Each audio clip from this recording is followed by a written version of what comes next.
Hasa Diga GOP, Hasa Diga To-o-ries, Hasa Diga Chris, you'll be so very screwed. This is the Monday Line. I'm Denis Campbell. Now, GOP and Tory politicians realize that their re-election prospects are in serious jeopardy because of their attempt to sell austerity as necessity. In other words, we have to kill the country in order to save it. So, they're desperately trying to remake themselves into the parties of economic equality and poverty elimination.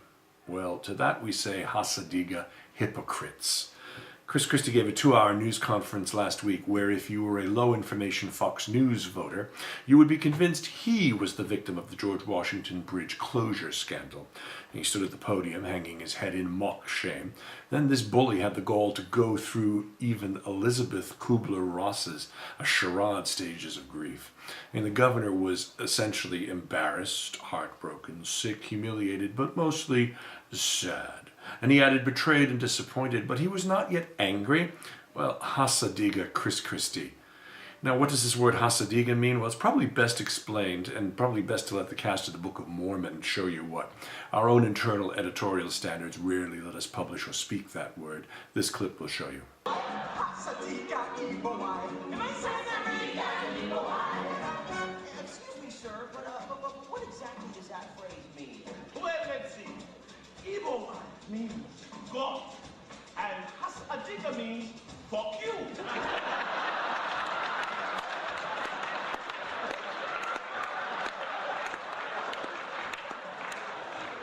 So I guess in English it would be fuck you, God. Hasa Diga evil-eye. So GOP, Tories, Chris Christie, and all other pretenders, listen up. You want the world, after a decade of trying to drown those most in need by cutting off benefits or dismantling the NHS for profit or drilling everywhere with dangerous chemical gases with impunity, that you now suddenly give a rat's ass about low-income people or income equality in the US, UK, or elsewhere around the globe? Hasa Diga. You and your smug, spin-filled pundits and apologists have had your Fox and corporate media mouthpieces spouting whatever you wanted. And now people are seeing what the real pain is of the results. They're in real pain because your policies of busting unions and making jobs so scarce that one needs 2 or 3 of them just to get close to a living wage, while the top 1/10 of 1% that you support so well are going to be struggling to decide which $500 million yacht they will buy this year. Hasa Diga. Your behavior is what sparks revolutions. When the middle class can no longer afford to purchase the products they build on your behalf, and 10 companies around the globe control virtually every consumer good you come in contact with, we're the ones being Hasa Diga'd here. And you can only kick a dog so many times before it gets tired and turns around and bites you in the ass. What's remarkable about the Christie faux I'm not a bully apology is the sheer tonnage of stories and examples where he is indeed known for being a petty bully. The hypocrisy of the New Jersey governor, though, is multiplied 100 times over when one gets to Washington or Westminster. Senator Jefferson Beauregard Sessions, now he's a Republican for Alabama, he was denied a lifetime appointment on the seat to the federal district court for southern Alabama when his previous racist comments caught up with him and his nomination never made it out of committee. How is it now that as a sitting U.S. senator, he has the ability to block every Alabama federal judgeship nomination? What could possibly go wrong there? Former U.S. Vice President Dick Cheney once ran a company called Halliburton. Now they make the fluids used for hydraulic fracturing or fracking.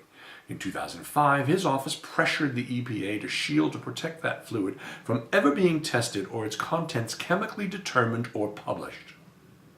In the UK, Lord Brown regularly is accused of intervening to advance fracking at all costs.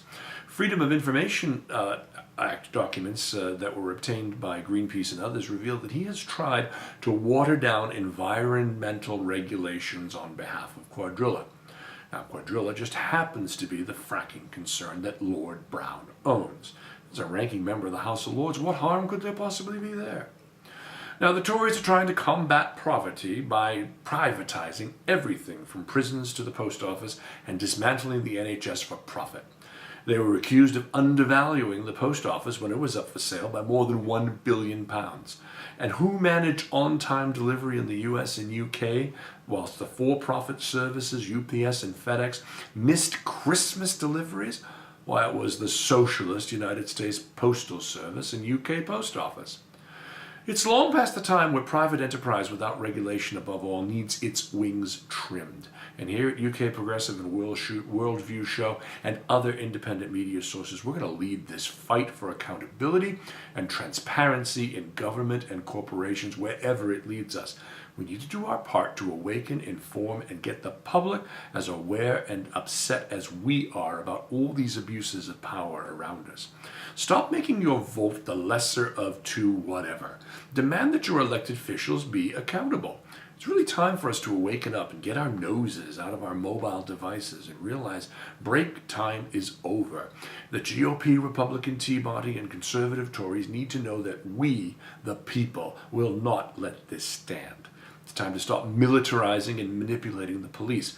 It's time to stop kettling and abusing those who simply wish to raise their voice in peaceful protest in places like Barton Moss and Balcombe against indiscriminate fracking and fouling of our lands and water, and none of it being done in the public eye in terms of debate and where it is we'd like to see these particular things go.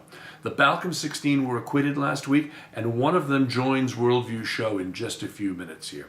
So stop transparency abuses. We really need to have more transparency in government, and we really need to stop these abuses. So our key goal for the next 3 years is going to be this. Imagine owning your home in the UK only to be served by an official letter by some Grand Duke saying you have no rights to any minerals or oils beneath it. That all goes to me and the Crown. So a company can go straight down in a neighboring meadow and then sideways to extract natural gas from underneath your personal castle? Now, Hasa Diga.